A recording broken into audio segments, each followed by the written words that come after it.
Dear students, कल की class में हम सभी ने बहुत सारे डेरिवेशन पढ़े थे। 4-5 डेरिवेशन हमने आपको एक्सप्लेन किया था।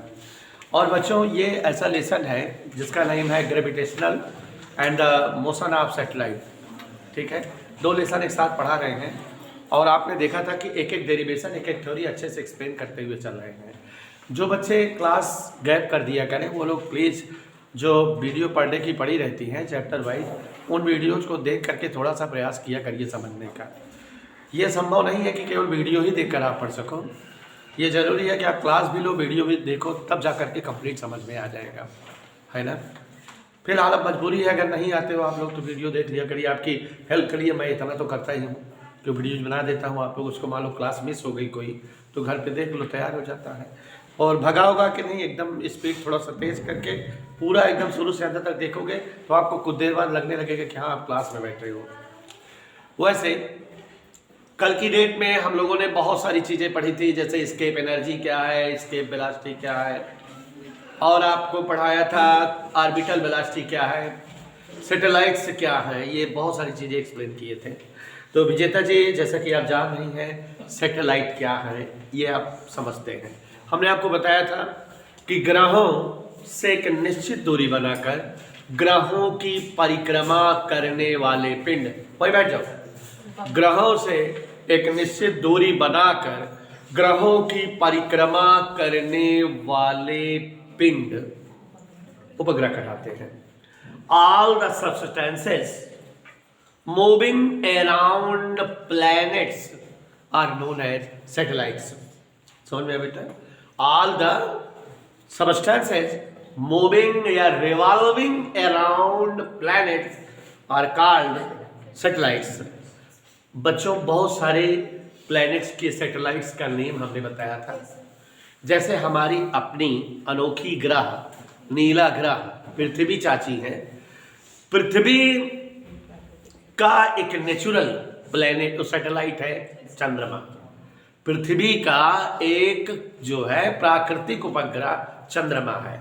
हजारों लाखों आर्टिफिशियल सैटेलाइट पृथ्वी के अलग अलग देशों ने बना बना के छोड़ दिया है, जो पृथ्वी की ऑर्बिट में पृथ्वी की परिक्रमा कर रहे हैं, पृथ्वी का उपग्रह कहलाते हैं, है ना। ऐसा हमारी उनेसा बहुत जानकार भी दिया है, बताई थी कि मंगल ग्रह के 2 उपग्रह खोजे गए हैं, फेबोस और डेबोस। बृहस्पति ग्रह के भी बहुत सारे उपग्रह खोजे गए थे और बृहस्पति ग्रह का जो उपग्रह है उसका आकार और साइज अन्य ग्रहों के उपग्रहों के आकार और साइज से बड़ा है। गिनीपिज is a special satellite of Jupiter which shape और size and weight is more than other satellites of each planets. Okay, तो जो और सैटेलाइट के प्लैनेट्स हैं, जो प्लैनेट के सैटेलाइट हैं, उन सभी से बड़े आकार में बृहस्पति चाचा के जो है सैटेलाइट मीन्स गिनीपिज, है ना। ऐसे ही आपको बताए थे कि सनी सैटर्न एक ऐसा जो है प्लैनेट है जिसके सबसे ज़्यादा उपग्रह है। 123 तक उपग्रहों की खोज हो चुकी है अभी तक। उसके बाद बच्चों, जैसा कि आप जान रहे हैं कि प्रत्येक उपग्रह ग्रहों से निश्चित दूरी बनाकर ग्रहों की क्या करता है, परिक्रमा। तो वो निश्चित दूरी बनाकर परिक्रमा करता है, वो दूरी उस उपग्रह की कक्षा या ऑर्बिट कहलाती है अंग्रेजी में। और जिस वेलोसिटी से वो रन करता है, रिवॉल्विंग करता है, that is called orbital velocity. Each satellite revolves around planet in definite radius, and that radius of satellite is known as orbit of that satellite with a definite velocity which is called orbital velocity।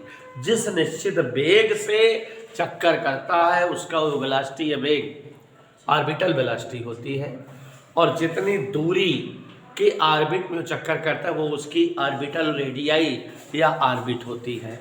तो इस तरह से बच्चों हम लोगों ने satellite की orbital velocity समझा था। और वो satellite one complete revolution complete करने में जितना टाइम लेता है, एक पूरा चक्कर तय करने में सैटेलाइट या उपग्रह द्वारा लिया गया समय, उपग्रह का बोलो परिक्रमण का बोलो परिक्रमण काल कहलाता है।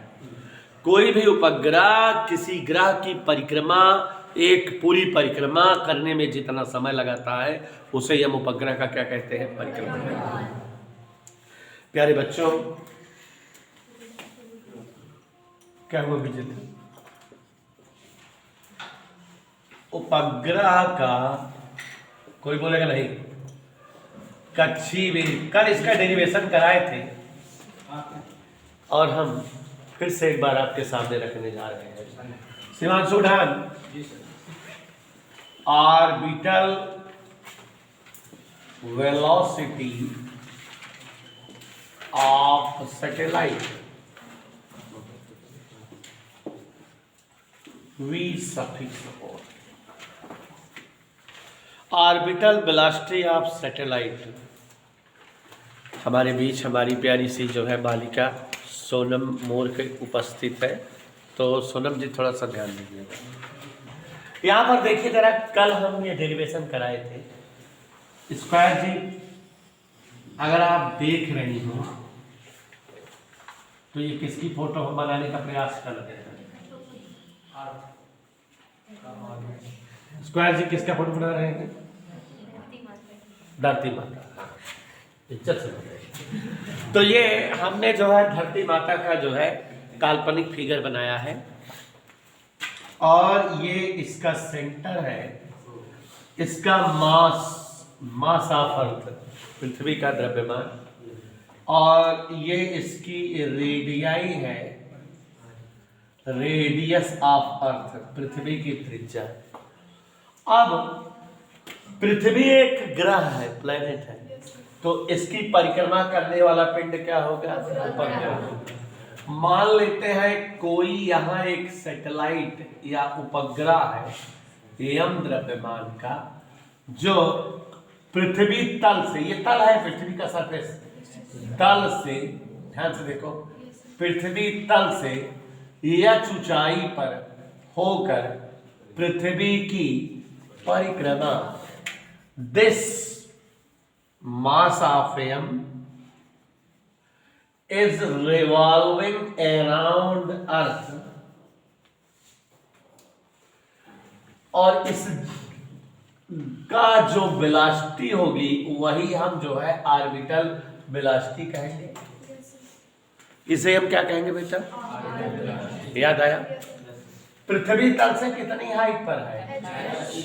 अगर हम इसकी पृथ्वी के केंद्र से डिस्टेंस जानना चाहें यहाँ तक, ये यहाँ से यहाँ तक RE है, ये H है, तो ये फाइनल डिस्टेंस क्या हो जाएगी? RE प्लस H, जिसे हम सपोज कर ले रहे हैं स्मॉल r। फिगर समझ में आया? फिगर का डिस्क्रिप्शन कैसे करेंगे बेटा? पृथ्वी द्रव्यमान नियमित त्रिज्या RE के केंद्र से r दूरी पर यम द्रव्यमान का कोई एक उपग्रह पृथ्वी की परिक्रमा वीओ वेग से कर रहा है, कच्छी वेग वीओ से। देखो बच्चों, जब हम एक्स्ट्रा क्लास पढ़ाते हैं, और वैसे आपकी बैचेज 6 से 7 और 5 से 6 है, ठीक है, 2 बैचेज हैं फिजिक्स की, और हमने आप सभी से प्रॉमिस भी किया है कि ज़्यादातर हम क्लास आपको 8 से 10 या 8 से 9:30 या 4 से 6 जैसे कहोगे, क्योंकि छुट्टियां जो भी मुझे मिल जा रही हैं, अभी जैसे मेरा 31 से लेके 8 जो है जनवरी तक छुट्टी है हमारी अपनी। तो जब छुट्टी रहेगी तो फिर हम आपको सुबह नहीं बुलाएंगे, किसी और टाइम दिन में बुला के पढ़ा देंगे, और जब छुट्टी के टाइम पढ़ाएंगे तो 2 घंटे पढ़ाएंगे, ठीक है, 2-2.5 घंटे क्लास कर देंगे, जिससे आपका कोर्स कवरअप रहे, तेज रहे। और देखो अभी पिछले 3-4 दिनों से हम 2-2.5 घंटे क्लास 2 घंटे क्लास करके पढ़ा रहे हैं। तो जैसे इंग्लिश मीडियम हिंदी मीडियम एक साथ करके पढ़ाते हैं, जब एक्स्ट्रा क्लास रहती है तो समझाते तो इंग्लिश हिंदी दोनों में है, बाकी जो बैचें अलग है तो उसमें तो पूरा इंग्लिश चलती है, लेकिन साथ में पढ़ाते हैं तो हिंदी इंग्लिश दोनों समझाते हैं। आप लोग जो है थोड़ा सा कष्ट करके इंग्लिश में ट्रांसलेट करके लिख लिया करिए, और घर पे जब लिखा करिए तो आप वीडियो देखते रहा करिए। वीडियो में हम अंग्रेजी में स्पीच बोले रहते हैं, डेफिनेशन बोले रहते हैं, तो उसी से कॉपी करके लिख लिया करिए, दिक्कत नहीं होनी चाहिए, है ना सीओ बेटा। तो जब बैच अलग रहेगी तब तो आराम से इंग्लिश में ही लिखाएंगे, साथ रहती है तो फिर हिंदी इंग्लिश दोनों साथ पढ़ाते हैं। तो यहाँ देखो जरा, हमारे बीच विजेता जी बैठी हुई हैं, ये बहुत प्यारी बच्ची है। ये कह रही है सर ऐसे लिखो, जैसे कह रहे हो वैसे लिखा रहा हूँ। माना, बोलो बेटा, पृथ्वी ब्रैकेट में कोई बोलेगा नहीं, हमें लिखने दो। द्रव्यमान यमी त्रिज्या आर ई। देखो कल वाला टॉपिक फिर से समझा दे रहे हैं शिवांश के कहने पर। द्रव्यमान यमी त्रिज्या आर ई के केंद्र से, कहां से बोल रहे हैं हम बेटा? यहां से आर दूरी की कक्षा में यम द्रव्यमान का एक उपग्रह, नाडिया वाला कर इसको पढ़ाए थे हम, यम द्रव्यमान का एक उपग्रह। बहुत सारे टॉपिक चल रहे हैं, एक्स्ट्रा क्लास में जरूर रहा करो। अरे मार दो, यम द्रव्यमान का उपग्रह कक्षीय वेग ऑर्बिटल वेलोसिटी वीओ से, बोले सब कोई दिक्कत, उपग्रह का परिक्रमा कर रहा है। कल हम ये सब समझाए लिखाए थे, आज जो है रिवाइज कर दे रहे हैं। देखिए जरा, मान ले रहे हैं कि पृथ्वी द्रव्यमान यमी त्रिज्या आरी के केंद्र से आर दूरी स्मॉल आर पर यम द्रव्यमान का एक उपग्रह पृथ्वी की परिक्रमा कक्षीय वीओ से कर रहा है।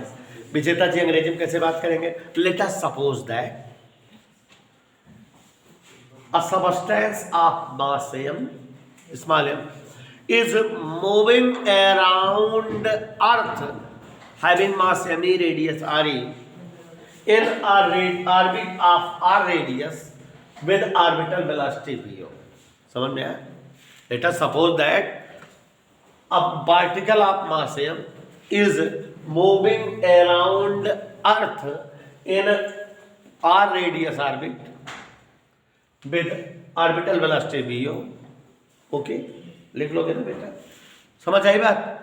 तो अब यहां पर जो है ये उपग्रह पृथ्वी के चारों ओर सर्कुलर मोशन वृत्तिगत कर रहा है। हम लोग पुरानी कक्षाओं में पढ़े हैं, जानते हैं कि दुनिया में अगर कोई भी वस्तु वृत्ताकार पथ पर सर्कुलर मोशन करती है तो उसको अपनी गति को बनाए रखने के लिए सेंटीमेटल फोर्स, अभिकेंद्र बल की जरूरत होती है। जब तक किसी वस्तु को अभिकेंद्र बल नहीं मिलता तब तक वो वृत्ति पथ पर गति नहीं करती।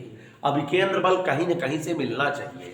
अभिकेंद्र बल की दो खासियत, एक तो इसका फार्मूला mv²/r होता है, दूसरी खासियत कि वस्तु पे जौने बल लागत रहा है वह अभिकेंद्र बल बन जाता है।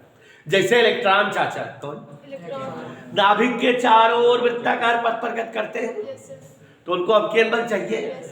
इलेक्ट्रॉन माइनस चार्ज है, नाभिक प्लस चार्ज है, दोनों के बीच कूलम फोर्स लगता होगा, वही फोर्स वो अभिकेंद्र बल बन जाता है। कोई भी बल दिखे वो अभिकेंद्र बल बन जाएगा। जैसे विजेता जी, अगर हम साइकिल से चल रहे हैं, कैसे मोड़ आ गया, मोड़, तो जब मोड़ आ जाता है तो हमारी साइकिल और जमीन के बीच केवल एक बल है, घर्षण बल, फ्रिक्शन फोर्स। मोड़ आ गया माने हमारा पथ वृत्ति हो गया, हमको अभिकेंद्र बल चाहिए, लगा हम पर अभिकेंद्र घर्षण बल है तो वही बदल जाता है। मतलब अभिकेंद्र बल के बारे में साइंटिस्टों ने गजब का लॉजिक सेट किया है कि अगर कभी कोई वस्तु वृत्ति पथ पर गति करे, सर्कुलर मोशन गति करे, तो उसको हमेशा सेंटीमेटल फोर्स अभिकेंद्र बल mv²/r की जरूरत होगी।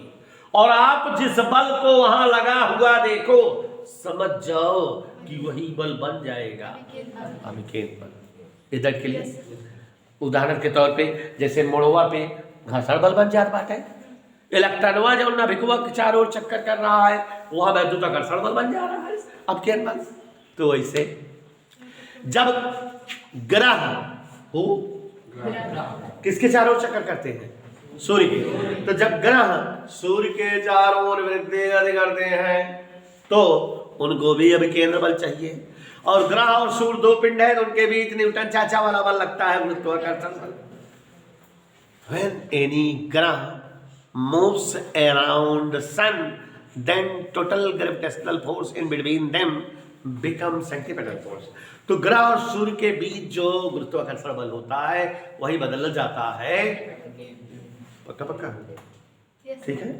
तो ये हमारी उनेसा जी बता रही हैं कि कौनो बल देखा मार दे का अकेंद्र बल अगर वृत्ति गति होता।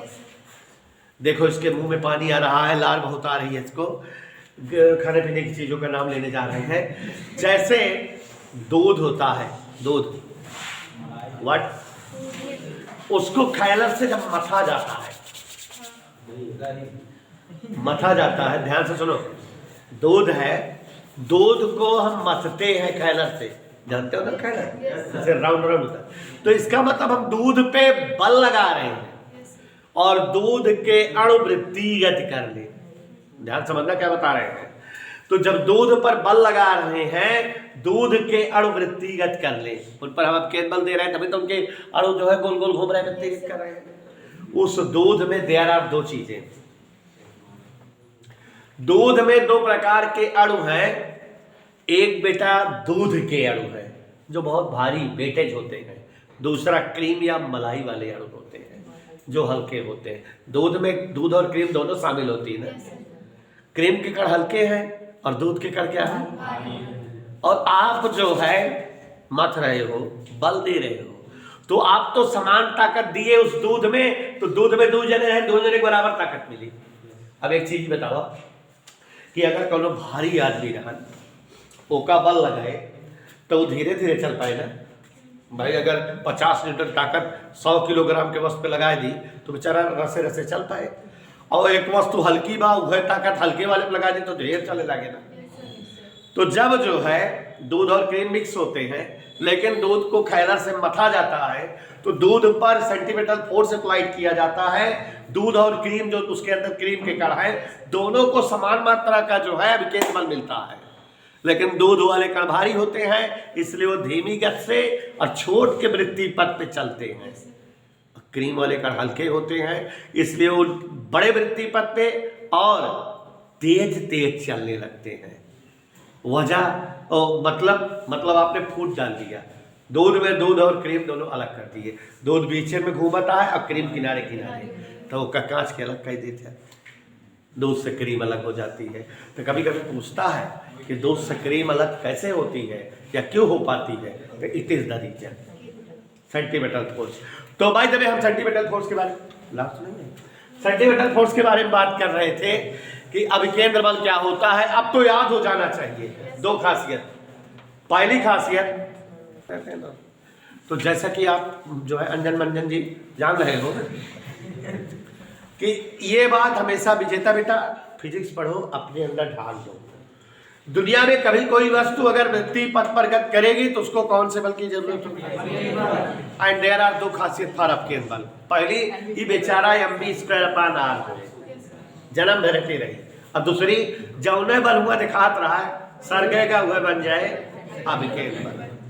तो अब आते हैं यहाँ पृथ्वी थी, द्रव्यमान यमी था, त्रिज्या आरी था, और इसके केंद्र से r दूरी की कक्षा में चाचा उपग्रह यम द्रव्यमान के पृथ्वी की परिक्रमा कर रहे हैं, बीओ वेग से कर रहे हैं। कौन से पथ पर है ये, इसलिए किस बल की जरूरत होगी, जौन बल दिखाते हुए बन जाए। तो यहाँ दो पिंड दिखाता है, न्यूटन चच्चू वाला बल दिखाता है, गुरुत्वाकर्षण बल, वह बन जाए। पक्का पक्का लिख दे। उपग्रह की ग्रह के चारों ओर की, शिवांशु बेटा आपको अच्छे समझ में आ जाना चाहिए, वृत्ति गति, उन्हें से बेटा कल भी समझ में आया था, को बनाए रखने हेतु, इतना गला फाड़ के मेहनत करके समझाते हैं, कुछ समझ में आना चाहिए। बनाए रखने हेतु का जंग आज हम बक्सर में क्यों कर, बनाए रखने हेतु आवश्यक अभिकेंद्र बल, सेंटीमीटर फोर्स, कहां से मिले? दोनों के बीच के गुरुत्वाकर्षण, ग्रह व उपग्रह के मध्य। अब अंग्रेजी सब समझा था आपके? इधर के लिए प्यारे बच्चों, अभिकेंद्र बल का सूत्र बताते बताते थक गए और दो पिंडों के बीच गुरुत्वाकर्षण बल न्यूटन चाचा मर गए। G M E M upon M से आर से स्क्वायर कट गया, वी ओ स्क्वायर बराबर G M E upon R, under root हटा लगा दी, स्क्वायर हटाइए, ये एक सूत्र आ गया। कल हम लोगों ने इस सूत्र तक पढ़ा था ना? याद है ये सूत्र? पक्का? फिर उसके बाद यहीं पर देखो जरा बेटा, चूंकि आपको गुरुत्वीय त्वरण स्मॉल जी और कैपिटल जी में रिलेशन डिराइव कराए जाते हैं, जी बराबर होता जी एम ई अपान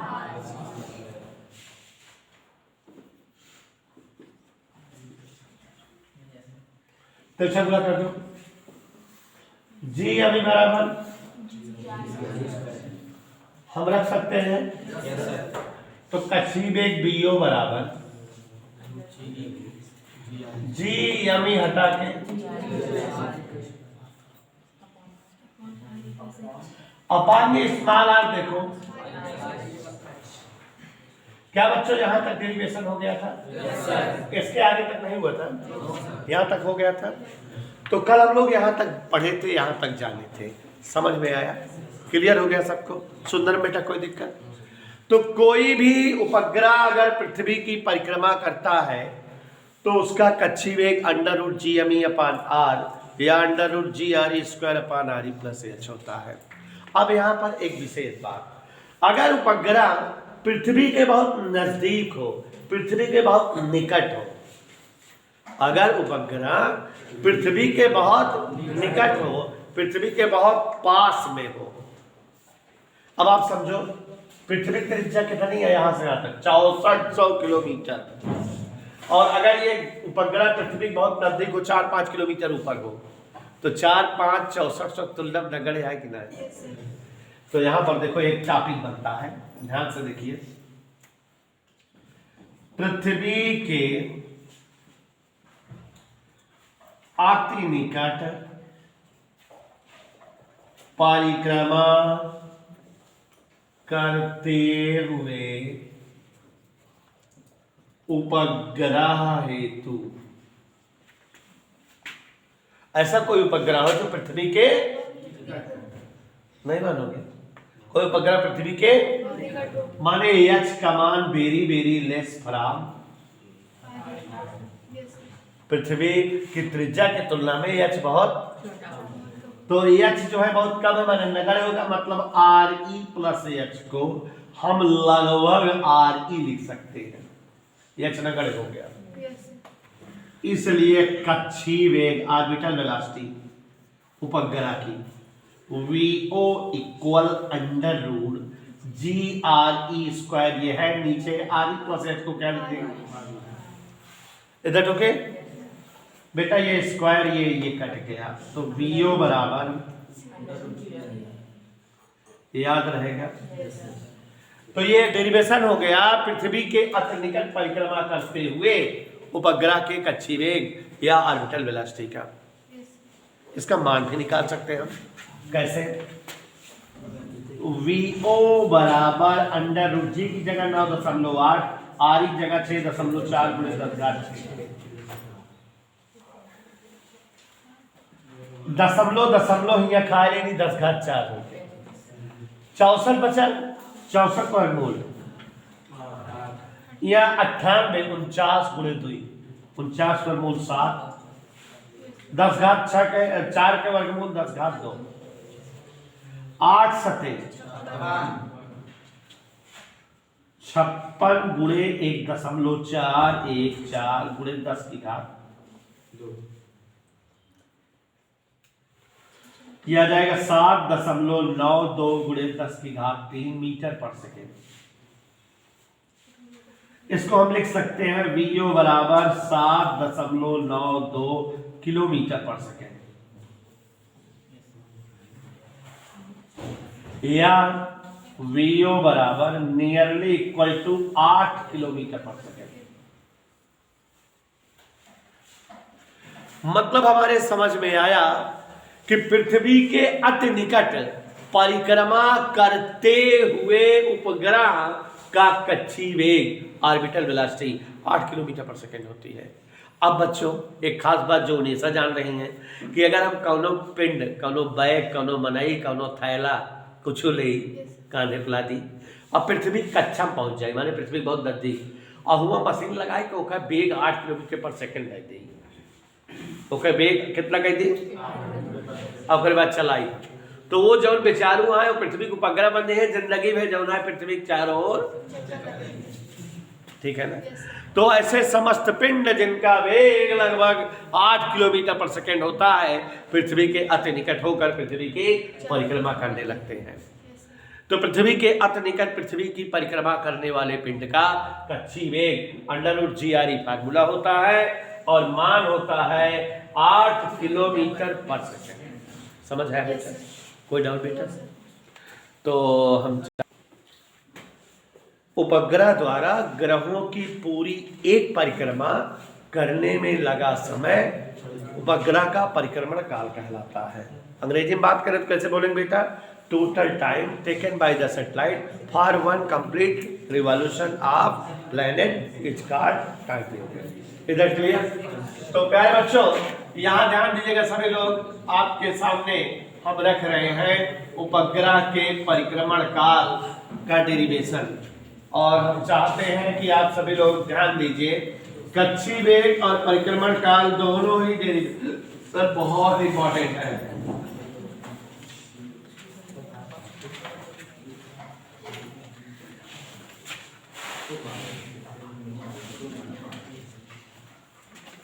दोनों ही डेरिवेशन बहुत इंपॉर्टेंट है, सभी बच्चे ध्यान से देखेंगे।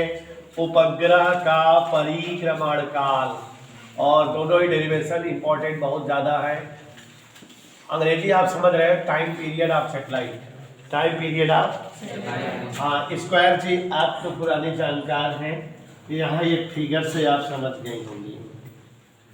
Look here everybody, let us suppose that, चलो मान लेते हैं, here is our earth having mass m, radius RE। दिखाई दिया बच्चों? सभी लोग ध्यान दें, पृथ्वी द्रव्यमान m त्रिज्या RE के केंद्र से r दूरी की कक्षा में कोई एक उपग्रह कक्षीय वेग VO से पृथ्वी की परिक्रमा कर रहा है। यहाँ तक समझ में आया बेटा? मुझे ऐसा समझ आया? कक्षीय वेग VO से परिक्रमा कर रहा है कौन? उपग्रह का कक्षीय वेग। अगर आपसे बात करें कि जो उपग्रह है उसका जो है ऑर्बिटल वेलोसिटी कक्षीय वेग अभी अभी थोड़ी देर पहले डेरिवेशन हुआ है और जब डेरिवेशन हुआ है तो आपको याद रहना चाहिए, यही होता है ना। अब बेटा उपग्रह इस ग्रह की परिक्रमा कर रहा है, एक चक्कर जितने समय में लगाएगा वही इसका परिक्रमण काल कहलाएगा। माने उपग्रह का, अगर हम आपसे पूछे उपग्रह का परिक्रमण काल क्या है बच्चों? परिक्रमण काल T बराबर, आप बता दोगे, उपग्रह द्वारा ग्रह की एक परिक्रमा करने में लगा समय, एक परिक्रमा करने में जो समय लगे वही परिक्रमण काल है। तो T बराबर समय बराबर दूरी बटे 4, time equal distance upon speed.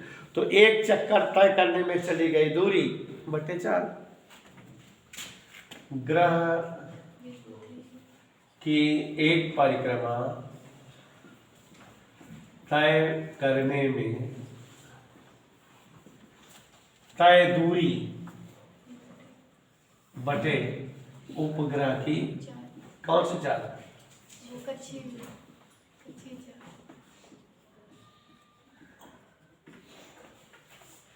Okay, समय बराबर दूरी बेटे चाल, समय बेटा टी है, दूरी एक चक्कर में वृत्ताकार पथ पर जब आप चलते हो तो सरकमफ्रेंस या परिधि के बराबर डिस्टेंस कवर करते हो, और परिधि मतलब 2 पाई।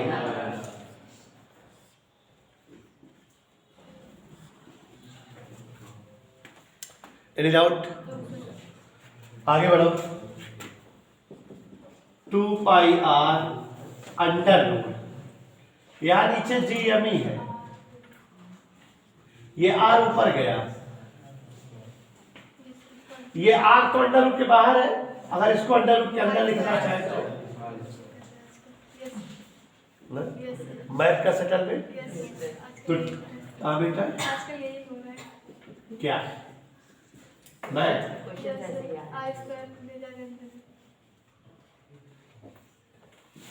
ये परिक्रमण काल का सूत्र आ गया, कोई डाउट? लेकिन आपको पता है जीएमई की वैल्यू क्या होती है? GRE², और आर की वैल्यू क्या होती है? तो परिक्रमण काल क्या हो जाएगा?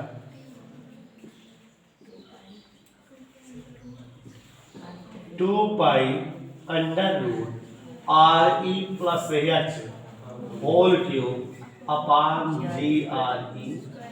प्यारे बच्चों, सवाल परिक्रमण काल पर जब मिलती है तो हम लोग डिस्टर्ब हो जाते हैं। क्यों? क्योंकि सोच रहे हो कि इतने बड़े बड़े अंक हैं, ये पावर 3 करने पर तो और बड़े अंक हो जाते हैं, वर्गमूल वगैरह निकालना कठिन हो जाता है, या कभी परिक्रमण काल दिया रहता है आरी वगैरह निकालना और ज़्यादा कठिन होता है क्योंकि घनमूल निकालना रहता है, जिस पर न्यूमेरिकल कैलकुलेशन में कठिन हो जाते हैं। तो हम एक बार अपनी बात फिर से रखें, कोई भी उपग्रह पृथ्वी या ग्रहों की पूरी एक परिक्रमा करने में जितना समय लगाता है वही उस उपग्रह का परिक्रमण काल कहलाता है। Total time taken by satellite for one complete revolution of planet is called time period. मान लेते हैं here is a satellite of mass m, it is moving around with orbital velocity VO around the sun having mass m and radius r। मान लेते हैं m द्रव्यमान का कोई उपग्रह VO कक्षीय वेग से पृथ्वी की परिक्रमा कर रहा है, हमें उसका कक्षीय वेग मालूम है √g_m/r होता है। अब उनेसा जी उपग्रह का परिक्रमण काल जानना है, माने उपग्रह द्वारा एक चक्कर लगाने में लगा समय निकालना है। इसको अंग्रेजी में कैसे लिखेंगे? Time period of satellite equal total time taken by the satellite for one revolution, एक रिवॉल्यूशन पूरा करने में लगा समय। अब आप जानते हो समय बराबर दूरी बेटे चाल, तो एक रिवॉल्यूशन तय करने में, एक चक्कर तय करने में चली गई दूरी जो कि परिधि के बराबर होगी 2 पाई आर और बटे चाल √g_m ये पाना, नीचे का आर ऊपर गया तो ये हो गया r/g_m, ये वाला आर अंदर रूट की अंदर किए r² के रूप में हो गया, ये डेरिवेशन हमारा आ गया। अब जैसा कि आप उन्हें सब बेटा जान रहे हो कि उपग्रह का परिक्रमण काल का फार्मूला आ चुका है कि नहीं? मानिए पता लग चुका है कि कोई भी उपग्रह किस चाल से ग्रह की परिक्रमा करेगा और कितने समय में करेगा, दोनों चीजें पता लग गई। यहाँ बेटा अगर यह भी कल्पना है कि अगर उपग्रह पृथ्वी के बहुत माने अगर जो है उपग्रह पृथ्वी के अति निकट हो, कंडीशन लगाएंगे, तो जब उपग्रह पृथ्वी के बहुत नजदीक होगा तो h इज वेरी वेरी, ये h कम हो जाएगी RE की तुलना में, तो जहाँ जहाँ h है वो हट जाएंगे, तो फार्मूला कोई दूसरा आ जाएगा, वैल्यू कोई दूसरी आ जाएगी, बट हम चाहते हैं कितना लिख लो तब। डियर स्टूडेंट्स, थोड़ा सा ध्यान दीजिए कि ये जो है पृथ्वी की परिक्रमा करते हुए उपग्रह के परिक्रमण काल का व्यंजक आ गया। अब अगर उपग्रह पृथ्वी के बहुत नजदीक हो, माने पृथ्वी तल से उपग्रह की ऊंचाई h बहुत कम हो, पृथ्वी के अति निकट, सभी लोग ध्यान देंगे, परिक्रमा करते हुए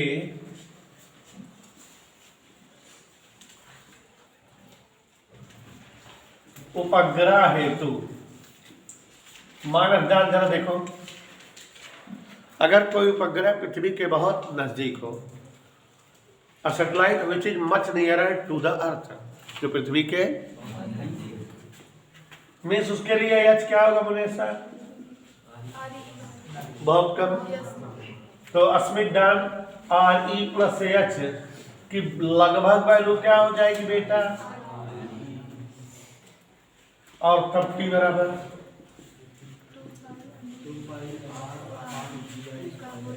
परिक्रमण काल टी बराबर 2 पाई अंडर रूट। यह गायब हो गया बेटा?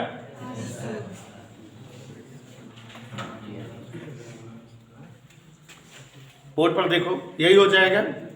और आगे देखो, टी बराबर 2 पाई अंडर रूट क्यूब से स्क्वायर कट गया। ये आंसर आ गया कि नहीं बेटा? हम चाहे तो इसकी वैल्यू भी निकाल सकते हैं। कैसे? 2 पाई की जगह 6.4 गुणे 10 की घात 6।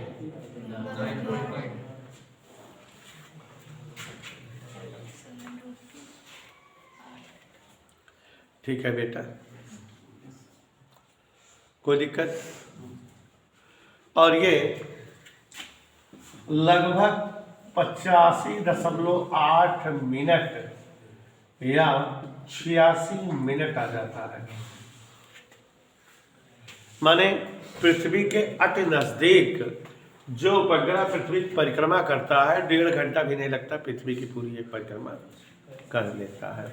इधर के लिए पृथ्वी की अति निकट पृथ्वी की परिक्रमा करने वाले उपग्रहों का परिक्रमण काल लगभग 84 या 85 मिनट होता है।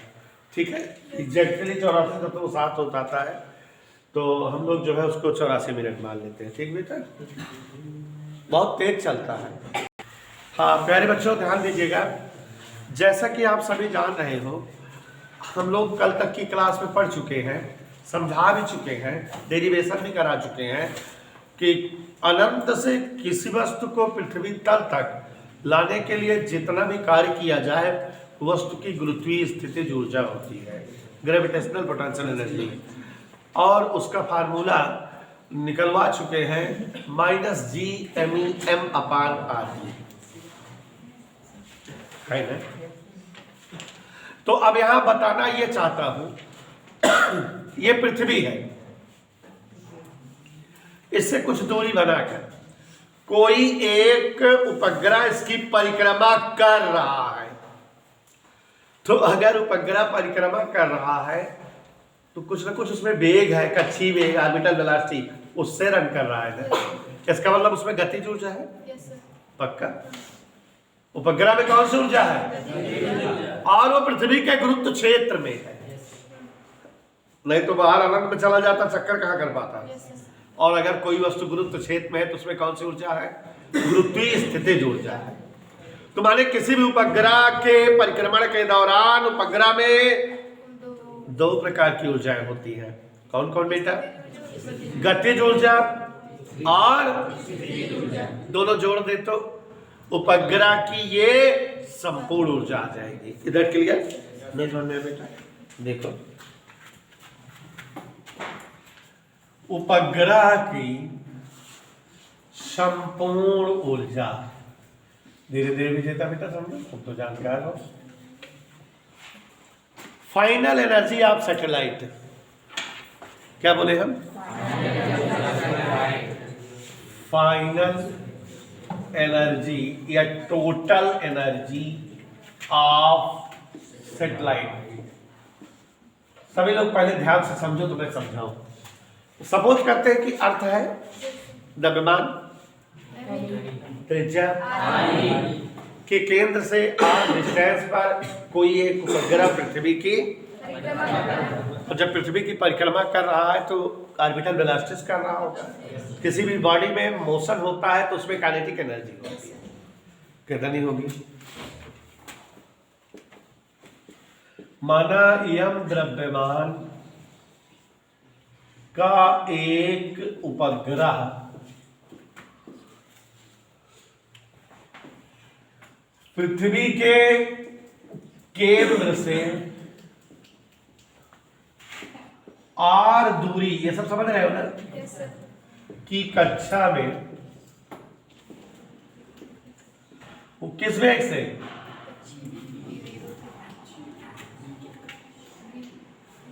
पृथ्वी की परिक्रमा कर रहा है। Yes sir.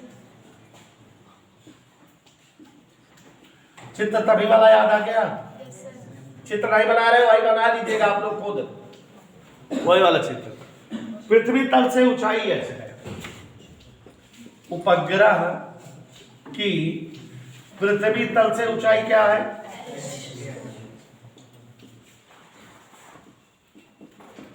इसलिए आर बराबर क्या होगा? उपग्रह गति कर रहा है ना, तो उसमें कौन सी ऊर्जा होगी? उपग्रह की गति हेतु गतिज ऊर्जा, काइनेटिक एनर्जी, के ई, क्या सूत्र होता है?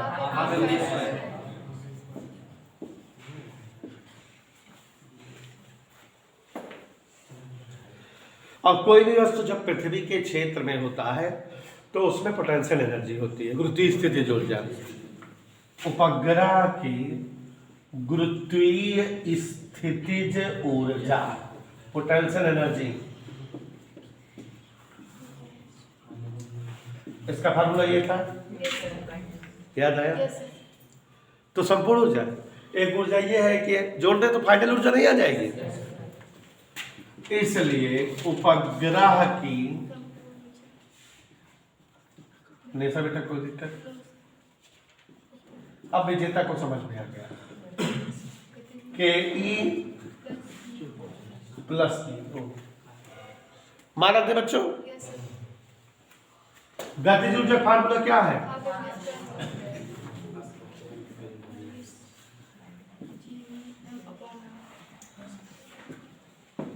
चूंकि सोनम जी वीओ बराबर डेरिवेशन हो चुका है, तो ईश्वर का नाम लीजिए और वीओ स्क्वायर माने अंडर रूट खा लीजिए।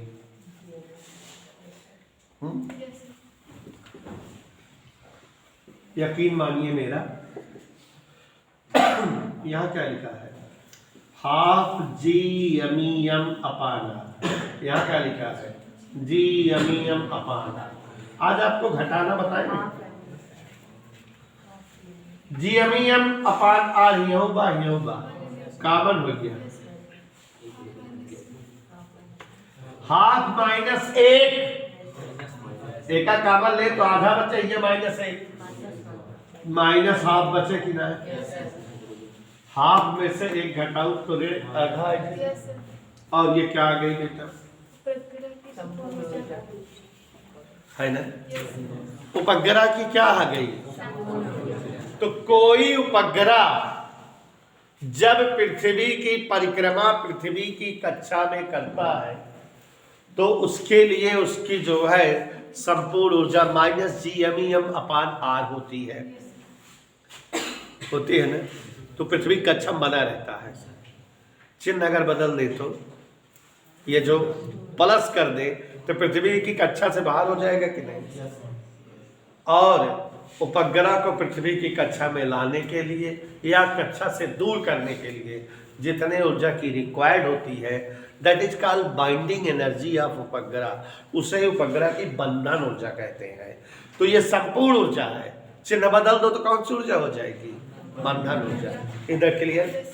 इसको और भी ऐसे लिख सकते हो, minus half G M upon R E plus S, इस बार की जगह पृथ्वी के अति निकट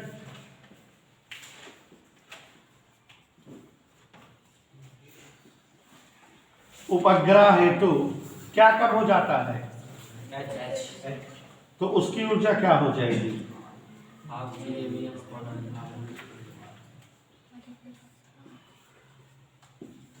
यच गया? कोई डाउट बेटा? कठिन है क्या ये?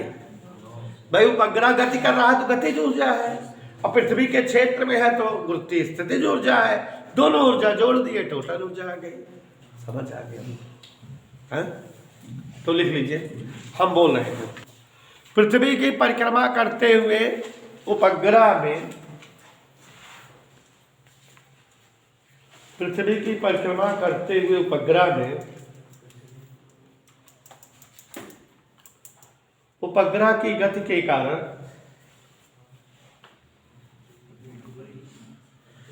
गतिज ऊर्जा उपग्रह के गति के कारण गतिज ऊर्जा तथा गुरुत्व क्षेत्र में होने से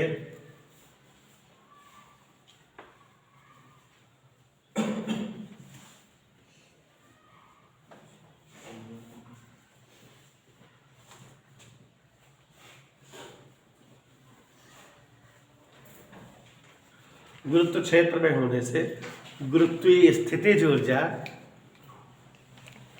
होती है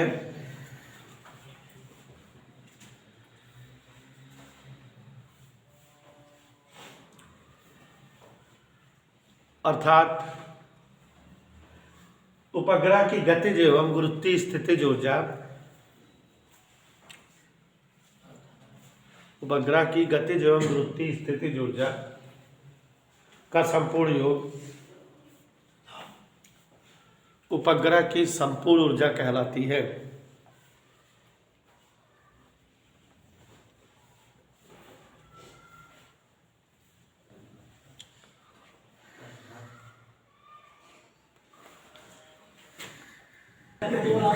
इसका मतलब अभी हमने समझाया कि किसी उपग्रह को अपनी कक्षा में रहकर, विजेता मत सुनना, किसी उपग्रह को अपनी कक्षा में रहकर पृथ्वी की परिक्रमा करने हेतु आवश्यक ऊर्जा -12 GME/RE होनी चाहिए। इसका उल्टा करो बेटा उन्हें अगर हम प्लस कर दें तो इतनी ऊर्जा अगर दे दे उपग्रह को तो उपग्रह कक्षा से क्या हो जाएगा, पलायन कर जाएगा। और ऐसी ऊर्जा जिससे उपग्रह पलायन कर जाए पलायन ऊर्जा कहलाती है या बंधन ऊर्जा कहलाती है। लिख लो, उपग्रह की बंधन ऊर्जा, हेडिंग डालिए, binding energy of planet satellite, binding energy of satellite, उपग्रह की बंधन ऊर्जा। जल्दी लिखो, इतना टाइम नहीं मेरे पास। पृथ्वी की परिक्रमा करते हुए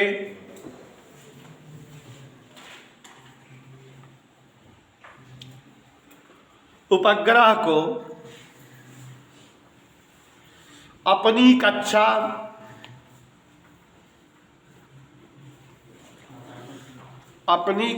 छोड़कर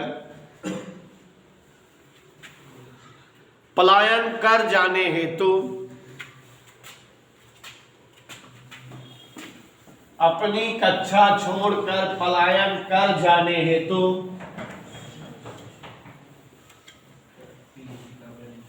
आवश्यक ऊर्जा की मात्रा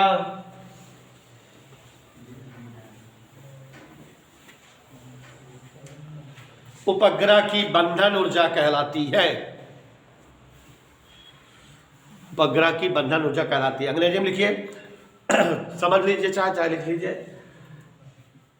total required energy for any planet for any satellite of earth by which it move away from its orbit.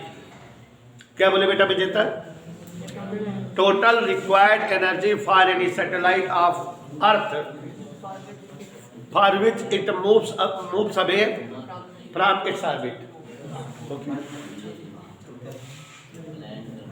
From which it moves away from its orbit. और नई लाइन से, उपग्रह की बंधन ऊर्जा बराबर, फार्मूला बना रहे हैं, उपग्रह की बंधन ऊर्जा बराबर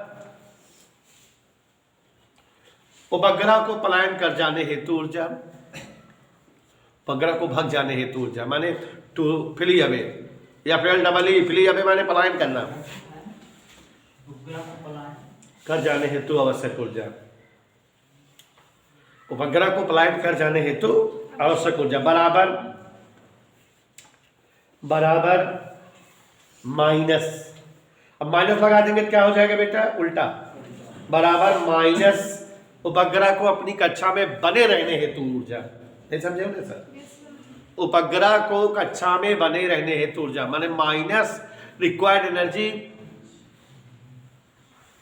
for remaining in its orbit, required energy for remaining in its orbit, अपनी कक्षा में बने रहने हेतु आवश्यक ऊर्जा। लिखा बच्चों,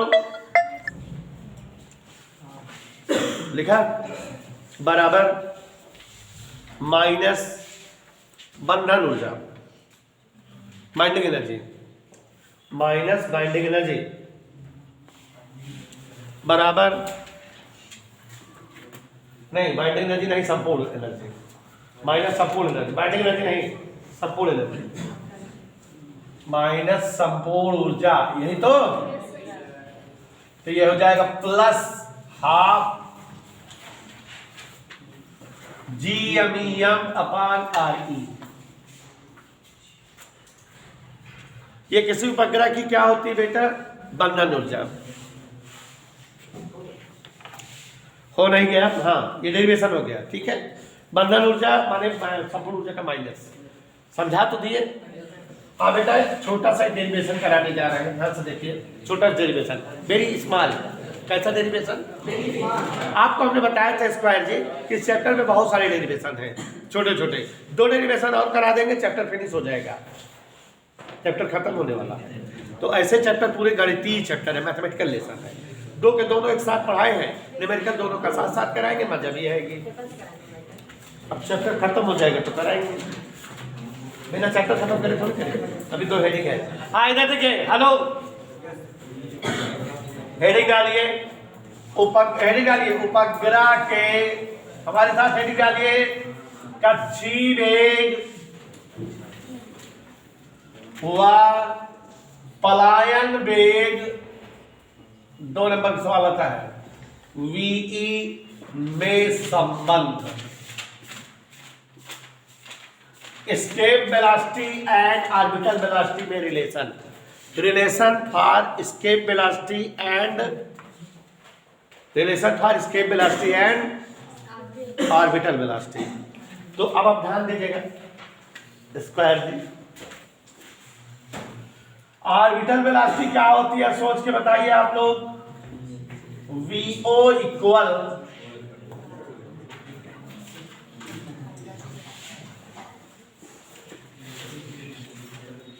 अंडर GRE, याद आया? और अभी कल परसों डेरिवेशन हुआ था, पृथ्वी तल पर पलायन वेग V∗E का डेरिवेशन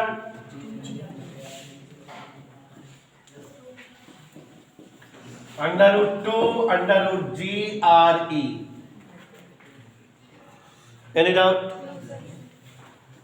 तो VE इक्वल √2, GRE का वैल्यू क्या है? ऐसा जी ये डेरिवेशन हो गया। कक्षीय वेग और पलायन वेग में यही संबंध है। अब आप महसूस कर सकते हैं कितना सारा डेरिवेशन है।